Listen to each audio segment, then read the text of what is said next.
Ассаламу алейкум, қалайсыздар? Қайырлы күн, қайырлы кеш, қайырлы таң, кім қай уақытта көріп отырса. Сіздермен Азамат Скаков, сіз Азамат Скаков YouTube каналындасыз. Мен сіздермен апта сайынғы 18-20 минуттық ғылымға негізделген ақпараттармен бөлісуді жалғастырудамын.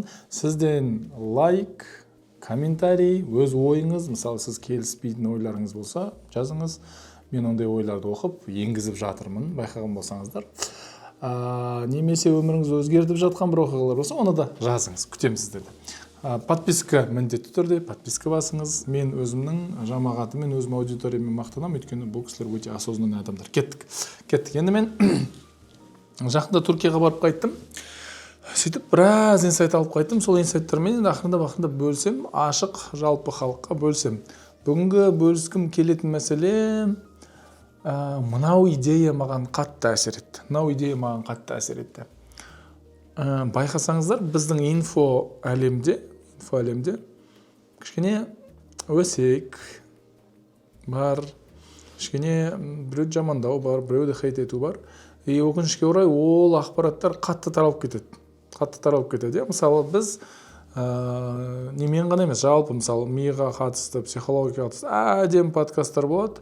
Бір айда бәлкім 100 000 қаралады бір айда. Бірақ бір өсек подкаст шықса, 3 күнде білесіздер ғой, 3 миллион просмотр болады. Бұл не деген сөз? Сұраныс сондай болып тұр деген сөз. Бірақ мен сіздермен мақтанамын, өйткені сіздер іш пыстырарлық болса да, мынандай ақпараттарды тыңдап өміріңізге енгізіп жатсаңыз, онда сіз супер адамсыз. Сондықтан давайте бірге болайық, давайте жалғастырайық. Енді ана жақта неге мен мына ой келді маған мына ой келді. Не тем мы занимаемся біз деген ананы бүйтіп, мынаны сөйтіп жүрміз, бірақ әлем не зерттеп жатыр айтайын ба? Әлем уже ЦРУ-дың кезіндегі 1983 жылғы рассекреченный құжаттарын зерттеп, олар мынандай жүрек пен мидың толқындарын біріктірудің жолдарын қарастырып жатыр. Жүрек пен мидың толқындары ең сәйкес келген сәті, coherence дейді ағылшынша, ең сәйкес келген сәтінде адамдар шынымен де бір метафизикалық кейбір мәселелерге қол жеткізе алады екен. Бұл өтірік емес, бұл ғылыми мәселе, іздесеңіздер болады. Мен қазір ғалымдардың аттарында айтамын. Мысалы, маған біз тереңірек кіреміз. Мысалы, біз Стэн Грофтың теориясын зерттедік. Білесіздер, соғыс уақытында адамдар кәдімгідей Союз болсын, Америка болсын, басқа да мемлекеттер болсын, ұзақтан қалай басқаруға болады, ұзақтан адамдардың ойын оқуға бола ма, данныйларды қалай тапсақ болады, ұрласақ бола ма деген сияқты мәселелерді көп зерттеген. Ол жаққа физиканы да қосқан, химияны да қосқан, тіпті білсе, естіген болсаңыздар, 1950-ге дейін ба, ЛСД сияқты кейбір психотропный дәрілер, немесе жаңағы сусындар рұқсат етілген болған. Адамдар соны ішіп алып, біраз өмірлерін бір бағыттарын өзгерткен десек болады. Бірақ 1950-ден бастап ол тыйым салынды, өйткені денсаулыққа зиян. Осы жерде психоделиктерге қатысты тоқталып кеткім келеді. Психоделиктерді достар қолданбағаныңыз жөн. Бізде де бір уақытта Қазақстанда бір атақты болды. Ойбай, бір жаққа барады екенсің, бір нәрсе ішеді екенсің, сосын жаман бақытты болып кетеді екенсің, жаман бай болып кетеді екенсің деген бар еді. Біраз адамдар, мен оны нетпедім, көрмедім, бірақ біраз адамдардың көргенін естідім. Тіпті соны қолданған адамдармен де сөйлестім. Енді денсаулыққа зияны көбірек. Ондай сырттан қабылдайтын мәселелер денсаулыққа зияны көбірек. Оны ішпей-ақ, сырттан ештеңе ішпей-ақ өзіміздің миымыздың потенциалын аша аламыз ба деген мәселені көп зерттеп жатыр әлем. 1950-ден кейін бұған біраз жерге дейін барып қойған. Стэн Гроф сияқты, қазір біз айтатын Дэвид Хокинс сияқты ғалымдар бұны зерттеп бүге шүгесінен айтып кеткен. Соған тоқталамыз. Енді кішкене қуғынбайский тақырып болады, бірақ маңызды, достар, өте маңызды. Енді қараңыз, мен мына нәрсеге қатты сенем, шынымен қатты сенем. Біздің потенциалымызды біз 100% қолданып жүрген жоқпыз. Сіз де, мен де. Мен белгілі бір дәрежеде өзімнің өмірімде, мен үшін жетістік, біреулеріңіз үшін ол тіпті жетістік емес шығар, бірақ мен үшін үлкен жетістіктер жеттім, бірақ мен білем, бұл менің мүмкіндіктерімнің, Алла тағаланың маған берген мүмкіндіктерінің шамамен теория бойынша 11-15% ғана. Теория бойынша адамдар өз мүмкіндіктерінің 89% қолданып жатқан жоқ деген не бар, статистика бар. Яғни сіз қазіргі табысыңыз, қазіргі денсаулығыңыз, қазіргі мүмкіндіктеріңіз, қазіргі спорттағы мүмкіндіктеріңіз, қазіргі мына миыңыздың қолданып жатқан мүмкіндіктеріңіз шамамен 89% әлі запас бар. 11% қолдан, 11%-ына дейін қолданып жүргендер, олар байып кеткен. Одан асып кетсе уже өте биік дәрежелерге кетеді. Сондықтан мен сенемін, достар, сізде, менде барлығы шынымен өмірінің қалаған бағытында өзгере алады және шынымен өміріне қалаған формасына енгізе алады өмірін. Енді осыны зерттеп жатыр ғалымдар. Соның біреуі бүгін карта сознания Дэвида Хокинса. Дэвид Хокинс америкалық физик, ғалым, доктор, профессор, психолог, оқысаңыздар болады интернеттен. Өте көп нәрсе зерттеген ғалым. Дэвид Хокинс мына мәселені зерттеген. Біздің миымыздың мүмкіндіктерін кеңейту және осыны тұрақты ұстап қала аламыз ба деп. Сізде кейбір кезде болады, спортпен айналысасыз, шығасыз, күшті энергиямен шығасыз. Вау, енді әлем төңкеретіндей. Менде солай болады. Күшті бір ортаға түсіп қаласыз, бір апта саяхаттайсыз, вау, күшті адамдармен сөйлесесіз, күшті болып қаласыз. Бірақ қайтып келгеніңізде түсіп кетеді. Енді осыны Дэвид Хокинс зерттейді, ол айтады, мынандай жолы бар ма екен дейді, тұрақты. Сосын ол кісі мидың толқындарын зерттейді. Енді бұл менің ойымша, менің оқырмандарыма жаңалық емес сияқты, мидың толқындары бар екен, біз толқындар әлемінде өмір сүріп жатқанымыз.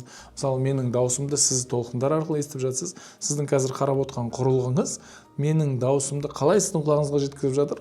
Атомдардың бір-біріне соғысу арқылы ана құрылғыдан шығады. Атомдар бір-біріне тың-тың соғылады, сол толқын келіп құлағыңызға естіледі. Құлағымыз оны оцифровать етеді, миымызға жеткізеді, ақпарат ретінде. Бірақ бұл толқын арқылы барып жатыр. Көрінбейтін толқын, біз ол толқындарды көре алмаймыз, бірақ атомдар бар, протондар бар, бозон Хиггса бар, нейтрондар бар, неше түрлі физикадан білеміз, олардың бәрі соғылып келіп құлағыма берді. Тура сол сияқты менің миымның толқындары бар. Альфа, бета, дельта, тета. Менің миымның толқындары. 0-дан 4-ке дейін, 4-тен 7-ге дейін, 7-тен 14-ке дейін, 14-тен 24-ке дейін. Секундына сонша толқын шығады менің миымнан. Сондықтан кейбір адамдармен біз қасында отырғанымызда күшті сезімде боламыз, кейбір адамдармен отырғымыз келмейді. Кейбір адамдарымыз тыңдағанды ләззат аламыз да, кейбір адамдар тыңдағымыз келмейді. Неге? Өйткені менің миымның толқындары мен оның миымның толқындары бір герцта емес, бір толқында емес деп айтайықшы. Енді бұны жүрегіміздің толқыны бар. Жүрегіміздің толқыны орташа есеппен 1 герц дейді. 1 герц. Енді менің миымдікі қазір біз бәріміз бета толқындарда отырмыз. Бета толқындар дегеніміз 14-17-24-ке дейін, яғни ояу, толықтай ояу кез. Ұйықтап жатқан кезде дельтадамыз, 0-дан 4-ке дейін, 4-тен 7-ге дейін альфадамыз, 7-тен 14-ке дейін ұйықтап жатқан кезде тетадамыз. Тетадамыз, дұрыс қой? Енді бұл мәселе, бұл да жаңалық емес, достар. Кез келген жерге кіріп іздеңіз, бұл оңай ашық ақпарат. Миымның толқындары, енді мен жүрегім толқындары бар. Енді дәуір бұрыннан бері бүкіл ата-бабаларымыз, ми мен жүректің сәйкестігін іздеген. Бұл өте маңызды, өте терең ақпарат. Енді бұлай елестетіңіз, кішкене түсінікті болу үшін бидіңізші суға тас лақтырасыз, кеткізіп. Соны толқындар пайда болады, домалақ болып кетеді, толқындар кетеді. Бұл толқын. Енді 2 тас лақтырсақшы. Енді осы жерде coherence деген мәселе бар. 2 тас лақтырғаныңызда 2 жақтан толқын келе жатыр. 2 толқын бір-біріне сәйкес келіп қалса не істейді? Өшіп қалады. Егер екеуі бір-біріне киіліп кетсе, күшейіп кетеді. Бұл осы coherence деп аталады. Енді ғалымдар, оның ішінде Дэвид Хокинс бар, жүрек пен мидың толқындарының coherence деген, яғни сәйкестігін іздеген. Неше түрлі ғалымдар тарихта неше түрлі жолмен тапқан бұны. Біздің ислам ғалымдары да, мысалы, Мевлана билеп дегенде айналып, Аллаға жақындықты таптым дейді. Басқа ғалымдар ғибадат арқылы, Құран оқу арқылы, не арқылы жеткен. Енді осы мәселеге тоқталайық. Wi-Fi-ды елестетіңіз. Мен Wi-Fi-мын, сіз Wi-Fi, қасыңыздағы адам Wi-Fi, сіздің миыңыздың толқындары бар. Енді менің миымның толқынынан шығып жатқан Wi-Fi, сіздің миыңыздың толқынына Wi-Fi-ға сәйкес келсе, біз екеуміз күшті сөйлесеміз. Сәйкес келмесе, біз ұзақ сөйлесе алмаймыз, мен үміттенемін, мынау көріп отырған оқырмандардың бәрі сол Wi-Fi біздігімен сәйкес келген үшін әлі біргеміз деп. Окей? Достар, 20 секундтық реклама. Мен қазіргі осы уақытқа дейін айтып жатқан бүкіл ақпараттардың барлығы мына 2 кітапта бар. Сен кітабы және мен кітабы. Сен кітабы 2023-те шықты, 2023-тің үздік кітап атанды, бестселлер болды. Мен кітабы 2024-те шықты, 2024-тің үздік кітап атанды, бестселлер болды. Енді осы екі кітапты егер де жаңа тақырыптар тереңірек білгіңіз келсе, ғылыми дәлелдемелермен көргіңіз келсе, осы екі кітапты алыңыз. Екі кітапты қазір алған кісілерге біз 14 курс тегін беріп жатырмыз. Ол курстар кезінде сатылған, қымбатқа сатылған курстар қазір тегін беріп жатыр. Сілтемені астыға бекітіп кетем. Көріскенше. Енді Дэвид Хокинс эмоциялар картасын жасайды и оны бөліп қояды бүйтіп. Біз мына жерге сурет қойып қоямыз, қазақшасын аударғам. Енді төменнен бастап энергияның жоғары көтерілуін көрсетеді. Мысалы, позор болу, кінәл сезіну, апатия, қырсықтық, ашулану, тәкаппарлық төменгі энергия, төменгі толқындағы энергия. Егер мен ашуланып жүрсем, егер мен қырсықтанып жүрсем, егер мен тәкаппар болып жүрсем, мен бәрін білемін, сен кімсің маған айтатын десем, қарашы, мен түрімді өзгеріп кетті, маған шынымен ауыр болып кетті. Қазір айтып отқанның өзінде бір бетіп қабағым басылып кетті. Неге өйткені жай айттым, мен оны сезіп жатырмын. Одан кейін не кетеді? Қараңыз, батылдық, бейтараптылық, нейтральность, дайын болу, қабылдау, шүкір ету, махаббатпен қарау, қуану, жаңағы хамд дейді, шүкір ету, сосын ағартушылық және қызмет ету. Алланың жолында қызмет ету десеңіз болады, сіз бұны халыққа қызмет ету десеңіз болады, ағартушылықпен. Енді потолок 700-1000 толқын в секунду, ол осы шүкіршілік және ағартушылық. Осы екеуі жоғары. Елестетіңізші, мен бір жай ғана бір болған оқиғаларға шүкір етсем, кәдімгідей күшті болып қаламын. Мен жан-жағымдағы адамдар да күшті болып кетеді. Мен жан-жағымдағы мүмкіндіктер де күшті болып кетеді. Өйткені не? Менің басымның толқындары мықты.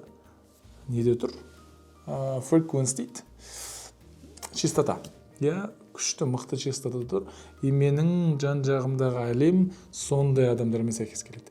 Енді давайте, кішкене қиын болып кетті ма? Физика қиын болып кеткен болса, қарапайым тілмен айтайын. Достар, біз әрқашан күшті көңіл күймен жүруіміз керек. Күшті көңіл күймен. Мен көңіл күйімді өзім қадағалауым керек және оны таңдауым керек. Сіз таңертең оянған кезде шкафты ашып, қандай киім кием деп таңдайсыз.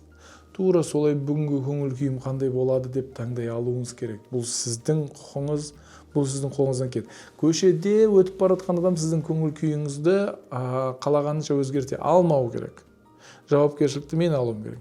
Мысалы, кетіп бара жатырмын, бір жерден бір кісі мені иығымды қағып кетті, немесе біреумен очередьтің алдыма өтіп кетті, бір нәрсе, күн неге быт-шыт басталып кетті, бір нәрсе деген, енді физикалық тұрғыдан түсіндіретін болсам, не болды білесіз ба? Менің керек емес, маған тиімді емес гормондар бөлініп кетті.